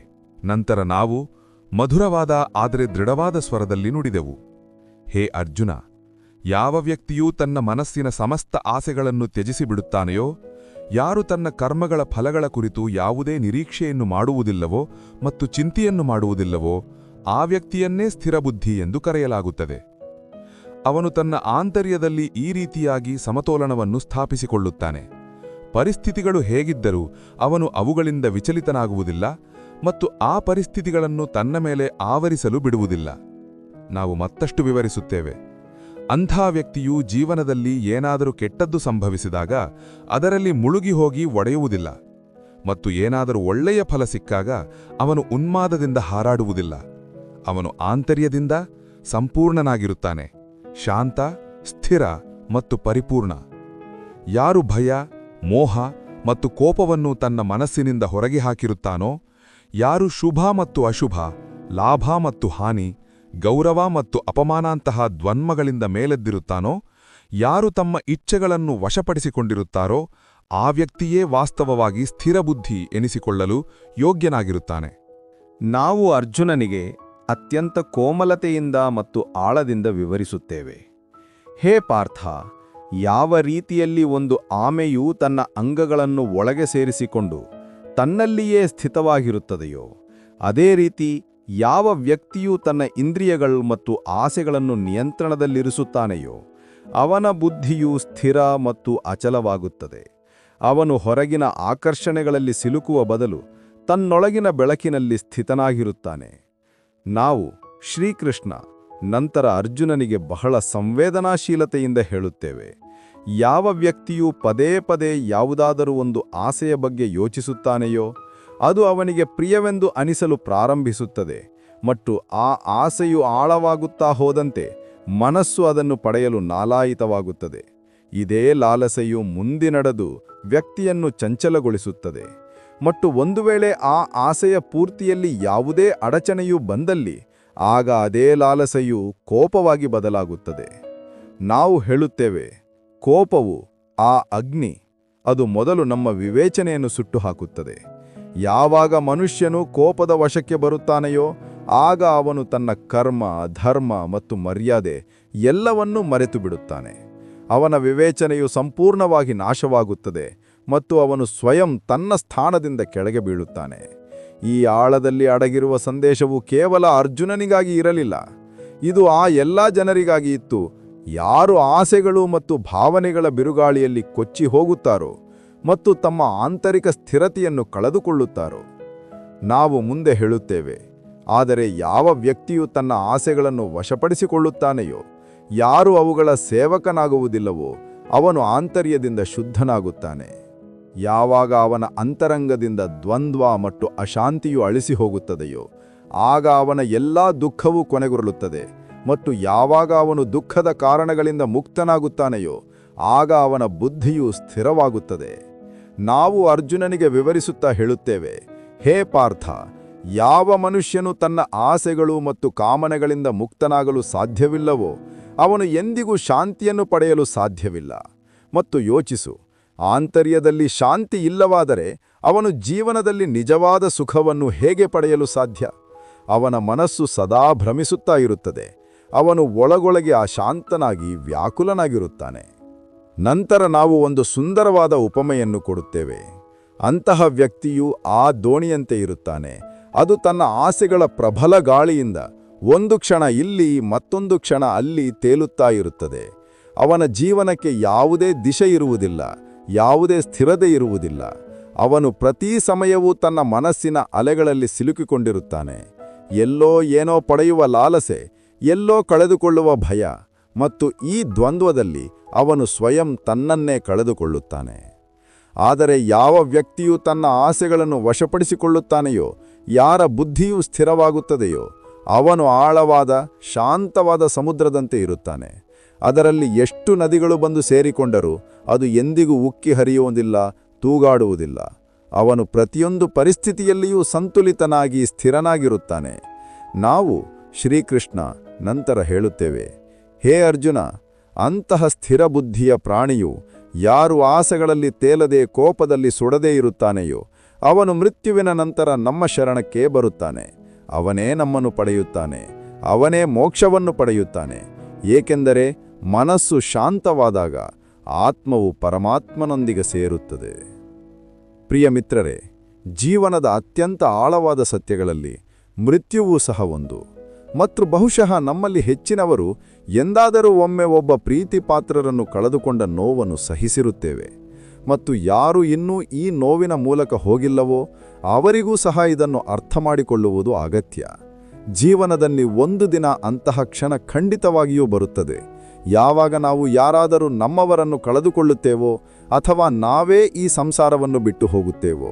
ಇದೊಂದು ಕಠಿಣವಾದ ಸತ್ಯ, ಆದರೆ ಇದರಲ್ಲಿ ದುಃಖದಲ್ಲಿ ಮುಳುಗುವ ಅವಶ್ಯಕತೆ ಇಲ್ಲ. ಏಕೆಂದರೆ ನಾವು ಸ್ವಯಂ ಭಗವಾನ್ ಶ್ರೀಕೃಷ್ಣ ನಮಗೆ ಈ ದಿವ್ಯ ಜ್ಞಾನವನ್ನು ನೀಡಿದ್ದೇವೆ. ನಾವು ನಮ್ಮ ಜನ್ಮಕ್ಕಿಂತ ಮೊದಲು ಇರಲಿಲ್ಲ ಮತ್ತು ಮೃತ್ಯುವಿನ ನಂತರವೂ ಇರುವುದಿಲ್ಲ ಎಂದು ಭಾವಿಸುವುದು ಸರಿಯಲ್ಲ. ಆದರೆ ನಾವು ಸಂಪೂರ್ಣವಾಗಿ ಕೊನೆಗೊಳ್ಳುವುದಿಲ್ಲ. ನಾವು ಆತ್ಮರೂಪದಲ್ಲಿ ಈ ಬ್ರಹ್ಮಾಂಡದಲ್ಲಿ ಸದಾ ಯಾವುದಾದರೂ ಒಂದು ರೂಪದಲ್ಲಿ ನೆಲೆಸಿರುತ್ತೇವೆ. ಆದ್ದರಿಂದ ನಮ್ಮ ಆತ್ಮವು ಅಮರವಾದಾಗ, ಅದು ನಾಶವಾಗದಿದ್ದಾಗ ಮತ್ತೆ ಮೃತ್ಯುವಿಗೆ ಏಕೆ ಹೆದರಬೇಕು? ಮೃತ್ಯುವು ಅಂತ್ಯವಲ್ಲ, ಬದಲಿಗೆ ಒಂದು ಪರಿವರ್ತನೆ, ಒಂದು ದ್ವಾರ. ಅದು ಪುನರ್ಜನ್ಮಕ್ಕೆ ಅಥವಾ ನಾವು ಯಾರಿಂದ ಹುಟ್ಟಿದ್ದೇವೆಯೋ ಆ ಪರಮಾತ್ಮನಲ್ಲಿ ಲೀನವಾಗುವುದಕ್ಕೆ. ಮತ್ತು ಕೊನೆಯಲ್ಲಿ ನಮ್ಮೆಲ್ಲರ ಆತ್ಮಗಳು ಅದೇ ಒಂದು ದಿವ್ಯ ಮೂಲಕ್ಕೆ ಹಿಂದಿರುಗಿದಾಗ ಆಗ ನಾವು ಏಕೆ ಇಷ್ಟು ಭಾವನಾತ್ಮಕವಾಗಿ ಮತ್ತು ಭಯಭೀತರಾಗಬೇಕು? ನಾವು ಶ್ರೀಕೃಷ್ಣ ಹೇಳುತ್ತೇವೆ, ನಾವು ಈ ದೇಹಗಳಲ್ಲ, ಇದು ಕೇವಲ ಒಂದು ತಾತ್ಕಾಲಿಕವಾದ ವಸ್ತ್ರ. ಅದನ್ನು ಆತ್ಮವು ಸ್ವಲ್ಪ ಸಮಯದವರೆಗೆ ಧರಿಸುತ್ತದೆ. ನಾವು ಆತ್ಮಗಳು, ಶುದ್ಧ, ಶಾಶ್ವತ, ಅಮರ, ಮತ್ತು ಆ ಆತ್ಮವು ಪರಮಾತ್ಮನ ಅಂಶವಾಗಿದೆ. ಯಾವಾಗ ನಮ್ಮ ನಿಜವಾದ ಗುರುತೆ ದೇವರೊಂದಿಗೆ ಸಂಪರ್ಕ ಹೊಂದಿದೆಯೋ, ಯಾವಾಗ ನಮ್ಮ ಆಂತರ್ಯದಲ್ಲಿ ಆ ದಿವ್ಯ ಕಿಡಿಯೂ ಇದೆಯೋ, ಹಾಗಿದ್ದರೆ ನಾವು ಏಕೆ ಈ ಜೀವನದಲ್ಲಿ ಆ ಪರಮಾತ್ಮನನ್ನು ಭೇಟಿಯಾಗಲು ಪ್ರಯತ್ನಿಸಬಾರದು? ಈ ಸಂಸಾರ, ಈ ಸಂಬಂಧಗಳು, ಈ ಮೋಹ, ಇದೆಲ್ಲವೂ ಕೇವಲ ಮಾಯೆ. ಇದು ಕೇವಲ ಒಂದು ನಾಟಕ, ಒಂದು ಲೀಲೆ. ಅದನ್ನು ಪರಮಾತ್ಮನು ಸೃಷ್ಟಿಸಿದ್ದಾನೆ. ಪ್ರಿಯ ಆತ್ಮಬಂಧುಗಳೇ, ಅರ್ಜುನನೂ ಸಹ ಆ ಕ್ಷಣದಲ್ಲಿ ಆಳವಾದ ಮೋಹ ಮತ್ತು ಭಾವನಾತ್ಮಕ ಭ್ರಮೆಯಲ್ಲಿ ಸಿಲುಕಿಕೊಂಡಿದ್ದನು. ಅವನ ಮನಸ್ಸು ತನ್ನವರ ಮೇಲಿನ ಪ್ರೀತಿ, ಸಂಬಂಧಗಳು ಮತ್ತು ಸಂವೇದನೆಗಳಿಂದ ಎಷ್ಟೊಂದು ತುಂಬಿ ಹೋಗಿತ್ತು ಎಂದರೆ ತಾನು ಏನು ಮಾಡಬೇಕು ಎಂಬುದನ್ನು ಅರ್ಥಮಾಡಿಕೊಳ್ಳಲು ಅವನಿಗೆ ಸಾಧ್ಯವಾಗಲಿಲ್ಲ. ನಾವು ಜೀವನದಲ್ಲಿ ಯಾವುದೇ ದೊಡ್ಡ ನಿರ್ಣಯವನ್ನು ತೆಗೆದುಕೊಳ್ಳಲು ಪ್ರಾರಂಭಿಸಿದಾಗ ಇದೇ ರೀತಿಯ ಸ್ಥಿತಿಯು ನಮ್ಮೊಂದಿಗೂ ಉಂಟಾಗುತ್ತದೆ. ಒಂದೆಡೆ ನಮ್ಮ ಮೋಹ, ಲಗಾವು, ಸಂಬಂಧಗಳು ಮತ್ತು ಭಾವನೆಗಳು ಇರುತ್ತವೆ, ಮತ್ತು ಇನ್ನೊಂದೆಡೆ ನಮ್ಮ ಕರ್ತವ್ಯ, ನಮ್ಮ ಗುರಿ ಮತ್ತು ಜೀವನದ ಸತ್ಯ ಮಾರ್ಗ ಇರುತ್ತದೆ. ಈ ನಿರ್ಣಯದ ಸಮಯದಲ್ಲಿ ನಾವು ಶ್ರೀಕೃಷ್ಣ ನಮಗೆ ಇದನ್ನೇ ಕಲಿಸುತ್ತೇವೆ. ನಮ್ಮ ಮೋಹವೇ ನಮ್ಮನ್ನು ನಮ್ಮ ಧರ್ಮ ಮತ್ತು ಕರ್ತವ್ಯದಿಂದ ವಿಚಲಿತಗೊಳಿಸುತ್ತಿಲ್ಲ ಎಂದು ಸ್ಪಷ್ಟವಾಗಿ ನೋಡಬೇಕು. ಇದೇ ಮೋಹವು ನಮ್ಮನ್ನು ಆ ಹಾದಿಯಿಂದ ದೂರ ಮಾಡುತ್ತದೆ. ಅದು ವಾಸ್ತವವಾಗಿ ನಮ್ಮನ್ನು ನಮ್ಮ ಗುರಿಯತ್ತ ಕೊಂಡೊಯ್ಯಲು ಸಾಧ್ಯವಿದೆ. ಒಂದು ಉದಾಹರಣೆಯಾಗಿ, ನೀವು ನಿಮ್ಮ ಕನಸುಗಳನ್ನು ಈಡೇರಿಸಲು ಮನೆಯಿಂದ ದೂರ ಯಾವುದಾದರೂ ಒಂದು ಬೇರೆ ನಗರದಲ್ಲಿ ಅಧ್ಯಯನಕ್ಕಾಗಿ ಹೋಗಬೇಕಾಗಿದೆ ಎಂದು ಭಾವಿಸಿ, ಅಥವಾ ನಿಮ್ಮ ಕನಸುಗಳನ್ನು ಪೂರೈಸಲು ಕುಟುಂಬದಿಂದ ದೂರ ಹೋಗಬೇಕಾಗಿದೆ ಎಂದು ಇಟ್ಟುಕೊಳ್ಳಿರಿ. ಅಂತಹ ಸಮಯದಲ್ಲಿ ನಿಮ್ಮ ಮನಸ್ಸಿನಲ್ಲಿ ಭಾವನೆಗಳು ಉಕ್ಕಿ ಹರಿಯುತ್ತವೆ. ತಂದೆ-ತಾಯಿಯ ಪ್ರೀತಿ, ಮನೆಯ ನೆನಪುಗಳು, ಆ ಸುರಕ್ಷತೆಯ ಭಾವನೆ, ಇದೆಲ್ಲವೂ ಮೋಹದ ದಾರವಾಗಿ ನಿಮ್ಮನ್ನು ತಡೆಯಲು ಬಯಸುತ್ತದೆ. ಆದರೆ ನಿಮಗೆ ತಿಳಿದಿದೆಯಾ, ಒಂದು ವೇಳೆ ನೀವು ಈ ದಾರಗಳನ್ನು ಕತ್ತರಿಸದಿದ್ದರೆ ನೀವು ಎಂದಿಗೂ ಹಾರಲು ಸಾಧ್ಯವಿಲ್ಲ. ಸರಿಯಾಗಿ ಇದೇ ಅರ್ಜುನನ ಸ್ಥಿತಿಯೂ ಆಗಿತ್ತು. ಅವನ ಮೋಹವು ಅವನ ಕರ್ತವ್ಯವನ್ನು ಮಸುಕುಗೊಳಿಸಿತ್ತು. ಅವನ ಹೃದಯವು ತನ್ನವರಿಗಾಗಿ ಅಳುತ್ತಿತ್ತು. ಅದಕ್ಕಾಗಿಯೇ ಅವನು ಧರ್ಮ ಮತ್ತು ಅಧರ್ಮದ ನಡುವಿನ ವ್ಯತ್ಯಾಸವನ್ನು ಗುರುತಿಸಲು ಸಾಧ್ಯವಾಗುತ್ತಿರಲಿಲ್ಲ. ಪ್ರಿಯ ಮಿತ್ರರೇ, ಪ್ರತಿ ನಿರ್ಣಯದಲ್ಲಿ, ಪ್ರತಿ ತಿರುವಿನಲ್ಲಿ ನಾವು ಯಾವುದನ್ನು ಬಿಡಬೇಕು ಮತ್ತು ಯಾವುದನ್ನು ಹಿಡಿದಿಟ್ಟುಕೊಳ್ಳಬೇಕು ಎಂಬುದನ್ನು ಗುರುತಿಸುವುದು ಬಹಳ ಮುಖ್ಯ. ಮೋಹದಿಂದ ಮೇಲೆದ್ದು ನಮ್ಮ ನಿಜವಾದ ಕರ್ತವ್ಯ ಏನು ಎಂಬುದನ್ನು ನಾವು ಅರ್ಥ ಮಾಡಿಕೊಂಡಾಗ ಮತ್ತು ಅದಕ್ಕಾಗಿ ಯಾವ ತ್ಯಾಗವೂ ಅವಶ್ಯಕ ಎಂದು ಅರಿತಾಗ ಮಾತ್ರ ನಮಗೆ ಯಶಸ್ಸು ಮತ್ತು ಆತ್ಮಿಕ ಸಮತೋಲನವು ದೊರೆಯುತ್ತದೆ. ಇದರ ನಂತರ ನಮ್ಮ ಸಮಸ್ಯೆಗಳ ನಿಜವಾದ ಬೇರು ಎಲ್ಲಿ ಅಡಗಿದೆ ಎಂಬುದರ ಆಳವನ್ನು ನಾವು ಅರಿಯೋಣ. ಮಿತ್ರರೇ, ನಮ್ಮ ಜೀವನದ ದುಃಖಗಳಿಗೆ ಅತಿ ದೊಡ್ಡ ಕಾರಣ ಯಾವುದೇ ಹೊರಗಿನ ಪರಿಸ್ಥಿತಿಯಲ್ಲ, ಅದು ನಮ್ಮ ದೇಹದ ಆಸೆಗಳು ಮತ್ತು ಆ ಆಸೆಗಳ ಕುರಿತು ಪದೇ ಪದೇ ಯೋಚಿಸುತ್ತಾ ಇರುವುದು. ನಾವು ಯಾವುದೋ ಒಂದು ವಸ್ತುವನ್ನು ಬಯಸುತ್ತೇವೆ, ಪದೇ ಪದೇ ಅದರ ಕಲ್ಪನೆ ಮಾಡುತ್ತೇವೆ, ಮನಸ್ಸಿನಲ್ಲಿ ಅದರ ಬಣ್ಣ ಬಣ್ಣದ ಚಿತ್ರಗಳನ್ನು ರಚಿಸುತ್ತೇವೆ, ಮತ್ತು ನಿಧಾನವಾಗಿ ಆ ಆಸೆಯು ನಮ್ಮ ಅಗತ್ಯವೇ ಉಳಿಯದೆ ನಮ್ಮ ಒಂದು ಹುಚ್ಚನವಾಗಿ ಬದಲಾಗುತ್ತದೆ. ನಾವು ಆ ಆಸೆಗಳನ್ನು ಪೂರೈಸಲು ಪ್ರಯತ್ನಿಸಿದಾಗ ನಾವು ಪೂರ್ಣ ಮನಸ್ಸಿನಿಂದ, ಪೂರ್ಣ ಭರವಸೆಯಿಂದ ತೊಡಗಿಸಿಕೊಳ್ಳುತ್ತೇವೆ. ಆದರೆ ಯಾವುದೇ ಕಾರಣದಿಂದ ಆ ಪ್ರಯತ್ನಗಳು ವಿಫಲವಾದ ತಕ್ಷಣ, ಅದೇ ಕ್ಷಣದಲ್ಲಿ ನಮ್ಮ ಆಂತರ್ಯದಲ್ಲಿ ಒಂದು ಬೆಂಕಿಯು ಜನ್ಮ ಪಡೆಯುತ್ತದೆ. ಆ ಬೆಂಕಿ ಕೋಪ. ಮತ್ತು ಈ ಕೋಪವು ಒಂದು ರೀತಿಯ ನಿಧಾನದ ವಿಷದಂತೆ ಇರುತ್ತದೆ. ಅದು ನಮ್ಮ ಬುದ್ಧಿಯನ್ನು ನಾಶ ಮಾಡುವುದಲ್ಲದೆ ನಮ್ಮ ಸಂಬಂಧಗಳು, ನಮ್ಮ ತಾಳ್ಮೆ, ನಮ್ಮ ಆತ್ಮದ ಶಾಂತಿ ಎಲ್ಲವನ್ನು ಸುಟ್ಟು ಹಾಕುತ್ತದೆ. ನಾವು ಶ್ರೀಕೃಷ್ಣ ಹೇಳುತ್ತೇವೆ, ಒಂದು ವೇಳೆ ಈ ಕೋಪವು ನಿಮ್ಮ ಆಂತರ್ಯದಲ್ಲಿ ಮನೆ ಮಾಡಿದ್ದರೆ ಮತ್ತು ನೀವು ಅದನ್ನು ಸಮಯಕ್ಕೆ ಸರಿಯಾಗಿ ತ್ಯಜಿಸದಿದ್ದರೆ ನೀವು ಜೀವನ ಪರ್ಯಂತ ಸಂತೋಷದಿಂದ ಇರಲು ಸಾಧ್ಯವಿಲ್ಲ. ನಿಮ್ಮ ನಗುವು ಕ್ಷಣಿಕವಾಗಿರುತ್ತದೆ ಮತ್ತು ಆಂತರ್ಯದಲ್ಲಿ ಒಂದು ಅಪೂರ್ಣವಾದ ತಳಮಳವು ಯಾವಾಗಲೂ ಉಳಿದಿರುತ್ತದೆ. ಏಕೆಂದರೆ ಈ ಸಂಸಾರವು ಹೊರಗಿನದಲ್ಲ, ಇದು ನಿಮ್ಮದೇ ವಿಚಾರಗಳ ಪ್ರತಿಬಿಂಬ. ನಿಮ್ಮ ಮನಸ್ಸಿನಲ್ಲಿ ಹೇಗಿರುವ ವಿಚಾರಗಳಿರುತ್ತವೆಯೋ ಅದೇ ರೀತಿಯ ಸಂಸಾರವು ನಿಮಗೆ ಕಾಣುತ್ತದೆ. ಈಗ ನೀವು ಹೀಗೆ ಯೋಚಿಸಬಹುದು, ಒಂದು ವೇಳೆ ಜೀವನದಲ್ಲಿ ಯಾವುದೇ ಆಸೆಯೇ ಇಲ್ಲದಿದ್ದರೆ ಮತ್ತೆ ನಾವು ಹೇಗೆ ಮುಂದೆ ಸಾಗುವುದು? ಯಶಸ್ಸು ಹೇಗೆ ಸಿಗುತ್ತದೆ? ಹೆಸರು, ಗುರುತು, ಗೌರವ ಇವೆಲ್ಲವೂ ಹೇಗೆ ದೊರೆಯುತ್ತವೆ? ಮತ್ತು ಇದೇ ಪ್ರಶ್ನೆಯು ಅರ್ಜುನನ ಮನಸ್ಸಿನಲ್ಲಿಯೂ ಇತ್ತು. ಆದರೆ ಮಿತ್ರರೇ, ಈ ಭ್ರಮೆಯನ್ನು ಸಹ ಭಗವಾನ್ ಶ್ರೀಕೃಷ್ಣ ಅವರು ಬಹಳ ಪ್ರೀತಿ ಮತ್ತು ಆಳದಿಂದ ಸ್ಪಷ್ಟಪಡಿಸಿದ್ದಾರೆ. ನಾವು ಹೇಳುತ್ತೇವೆ, ಆಸೆಯನ್ನು ತ್ಯಜಿಸುವುದು ಎಂದರೆ ನೀವು ಜೀವನದಲ್ಲಿ ಗುರಿಯಿಲ್ಲದವರಾಗಬೇಕು ಎಂದರ್ಥವಲ್ಲ, ಅಥವಾ ಏನನ್ನೂ ಮಾಡಬಾರದು ಎಂದರ್ಥವಲ್ಲ. ಇದರ ನಿಜವಾದ ಅರ್ಥವೇನೆಂದರೆ, ಮೊದಲು ನೀವು ನಿಮ್ಮ ಕರ್ಮವನ್ನು ಗುರುತಿಸಿ, ನಿಮ್ಮ ನಿಜವಾದ ಕರ್ತವ್ಯ ಏನು ಎಂಬುದನ್ನು ಅರಿತುಕೊಳ್ಳಿರಿ. ಅದು ಯಾವ ಕಾರ್ಯ, ಅದು ನಿಮ್ಮನ್ನು ಆಂತರ್ಯದಿಂದ ಕರೆಯುತ್ತಿದೆಯೋ, ಅದು ನಿಮ್ಮ ಜೀವನದ ಉದ್ದೇಶವಾಗಿದೆಯೋ? ಯಾವಾಗ ನಿಮಗೆ ಏನು ಮಾಡಬೇಕು ಎಂಬುದು ಸ್ಪಷ್ಟವಾಗುತ್ತದೆಯೋ ಆಗ ಫಲದ ಚಿಂತೆ ಇಲ್ಲದೆ, ಯಶಸ್ಸಿನ ಲಾಲಸೆ ಇಲ್ಲದೆ ಅಥವಾ ವೈಫಲ್ಯದ ಭಯದಿಂದ ಮುಕ್ತರಾಗಿ ಆ ಕಾರ್ಯವನ್ನು ಪೂರ್ಣವಾದ ನಿಷ್ಠೆ, ಶ್ರದ್ಧೆ ಮತ್ತು ಸಮರ್ಪಣೆಯೊಂದಿಗೆ ಮಾಡಿ. ಹೀಗೆ ಆ ಕಾರ್ಯವನ್ನು ನೀವಲ್ಲ ಸ್ವಯಂ ದೇವರು ಮಾಡುತ್ತಿದ್ದಾನೆಯೋ ಹಾಗೆ. ನಾವು ಶ್ರೀಕೃಷ್ಣ ನಮಗೆ ಇದನ್ನೇ ಕಲಿಸುತ್ತಾರೆ. ಕರ್ಮಣ್ಯೇವಾಧಿಕಾರಸ್ತೆ ಮಾ ಫಲೇಷು ಕದಾಚನ. ಅಂದರೆ ನಿಮ್ಮ ಅಧಿಕಾರವು ಕೇವಲ ಕರ್ಮದ ಮೇಲೆ ಇದೆ, ಫಲದ ಮೇಲಲ್ಲ. ಯಾವಾಗ ನೀವು ನಿಮ್ಮ ಪ್ರತಿ ಕಾರ್ಯವನ್ನು ಈ ಭಾವನೆಯೊಂದಿಗೆ ಮಾಡುತ್ತೀರೋ ಆಗ ಈ ಕಾರ್ಯವು ನನ್ನ ಕೈಗಳಿಂದ ಅಲ್ಲ, ದೇವರ ಕೈಗಳಿಂದ ಆಗುತ್ತಿದೆ ಎಂದು ಆಗ ನಿಮ್ಮ ಧೈರ್ಯವು ಎಂದಿಗೂ ಕುಗ್ಗುವುದಿಲ್ಲ. ನಿಮ್ಮ ಮನಸ್ಸು ಈ ವಿಶ್ವಾಸದಿಂದ ತುಂಬಿರುತ್ತದೆ. ನಾನು ಒಬ್ಬಂಟಿಯಲ್ಲ, ನಮ್ಮೊಂದಿಗೆ ಸ್ವಯಂ ಪರಮಾತ್ಮನಿದ್ದಾನೆ. ನಾನು ಏನು ಮಾಡುತ್ತಿದ್ದೇನೆ ಅದು ದೇವರ ಪ್ರೇರಣೆಯಿಂದ, ಅವರ ಶಕ್ತಿಯಿಂದ ಮತ್ತು ಅವರಿಗಾಗಿಯೇ ಮಾಡುತ್ತಿದ್ದೇನೆ. ಈ ಭಾವನೆಯು ನಿಮ್ಮನ್ನು ಆಂತರ್ಯದಿಂದ ಎಷ್ಟೊಂದು ಬಲಗೊಳಿಸುತ್ತದೆ ಎಂದರೆ ಅಸಾಧ್ಯವೆಂದು ಅನಿಸುವ ಕಾರ್ಯಗಳು ಸಹ ಸರಳವಾಗುತ್ತವೆ. ಆದ್ದರಿಂದ ಆಸೆಯ ತ್ಯಾಗವು ಯಾವುದೇ ದೌರ್ಬಲ್ಯವಲ್ಲ, ಬದಲಾಗಿ ಇದು ಅತಿದೊಡ್ಡ ಶಕ್ತಿಯಾಗಿದೆ. ಯಾವಾಗ ನೀವು ಮೋಹ, ಭಯ ಮತ್ತು ಫಲದ ಚಿಂತೆಯಿಂದ ಮೇಲೆ ಏಳುತ್ತೀರೋ ಆಗ ನೀವು ವಾಸ್ತವವಾಗಿ ದೇವರ ಕೈಗಳ ಮಾಧ್ಯಮವಾಗಿ ಮಾರ್ಪಡುತ್ತೀರಿ. ಕರ್ಮವನ್ನು ಮಾಡಿ, ಆದರೆ ಅದನ್ನು ದೇವರಿಗೆ ಸಮರ್ಪಿಸಿ ಮಾಡಿ. ಆಗ ನೋಡಿ ಜೀವನವು ಎಂಥ ಸೌಂದರ್ಯ ಮತ್ತು ಶಕ್ತಿಯಿಂದ ತುಂಬಿರುತ್ತದೆ. ಪ್ರಿಯ ಆತ್ಮಬಂಧುಗಳೇ, ಶ್ರೀಮದ್ ಭಗವದ್ಗೀತೆಯ 2ನೇ ಅಧ್ಯಾಯದ ಈ ಸರಳವಾದ, ಭಾವಪೂರ್ಣವಾದ ಮತ್ತು ಜೀವನಕ್ಕೆ ಸಂಬಂಧಿಸಿದ ವ್ಯಾಖ್ಯಾನವು ನಿಮಗೆ ಖಂಡಿತವಾಗಿಯೂ ಇಷ್ಟವಾಗಿದೆ ಎಂದು ನಾವು ಆಶಿಸುತ್ತೇವೆ. ಈ ಅಧ್ಯಾಯವು ನಮ್ಮ ವಿಚಾರಗಳನ್ನು ಸ್ಪಷ್ಟಪಡಿಸುವುದಲ್ಲದೆ ಜೀವನವನ್ನು ಅರ್ಥಮಾಡಿಕೊಳ್ಳುವ ಒಂದು ಆಳವಾದ ದೃಷ್ಟಿಕೋನವನ್ನು ಸಹ ನಮಗೆ ಒದಗಿಸುತ್ತದೆ. ಪ್ರಿಯ ಮಿತ್ರರೇ, ಈ ವಿಡಿಯೋದಿಂದ ನೀವು ಏನು ಕಲಿತಿದ್ದೀರಿ ಎಂಬುದನ್ನು ನಮಗೆ ಕೆಳಗೆ ಕಮೆಂಟ್ ಮಾಡಿ ಖಂಡಿತವಾಗಿಯೂ ತಿಳಿಸಿ. ನಿಮ್ಮ ವಿಚಾರಗಳು ನಮಗೆ ಬಹಳ ಮಹತ್ವದ್ದಾಗಿವೆ. ಒಂದು ವೇಳೆ ಈ ವಿಡಿಯೋ ನಿಮ್ಮ ಮನಸ್ಸನ್ನು ಮುಟ್ಟಿದ್ದರೆ ಅಥವಾ ನಿಮ್ಮ ಯೋಚನೆಯ ಜ್ಞಗನಲ್ಲಿ ಯಾವುದೇ ಸಕಾರಾತ್ಮಕ ಬದಲಾವಣೆಯನ್ನು ತಂದಿದ್ದರೆ ದಯವಿಟ್ಟು ಅದನ್ನು ಲೈಕ್ ಮಾಡಿ, ನಿಮ್ಮ ಪ್ರೀತಿಪಾತ್ರರೊಂದಿಗೆ ಶೇರ್ ಮಾಡಿ ಮತ್ತು ನಮ್ಮ ಗೀತಾ ಜ್ಞಾನ ಚಾನೆಲ್ಗೆ ಚಂದಾದಾರರಾಗಿ.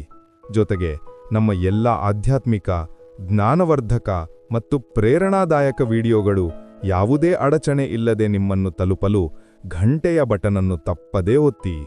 ನಾವು ಶೀಘ್ರದಲ್ಲಿಯೇ ಶ್ರೀಮದ್ ಭಗವದ್ಗೀತೆಯ 3ನೇ ಅಧ್ಯಾಯದ ಇದೇ ರೀತಿಯ ಸಹಜವಾದ, ಗೂಢವಾದ ಮತ್ತು ಹೃದಯಸ್ಪರ್ಶಿ ವ್ಯಾಖ್ಯಾನದೊಂದಿಗೆ ನಿಮ್ಮನ್ನು ಭೇಟಿಯಾಗುತ್ತೇವೆ. ಅಲ್ಲಿಯ ತನಕ ನಿಮ್ಮ ಗಮನವನ್ನು ಇರಿಸಿಕೊಳ್ಳಿ.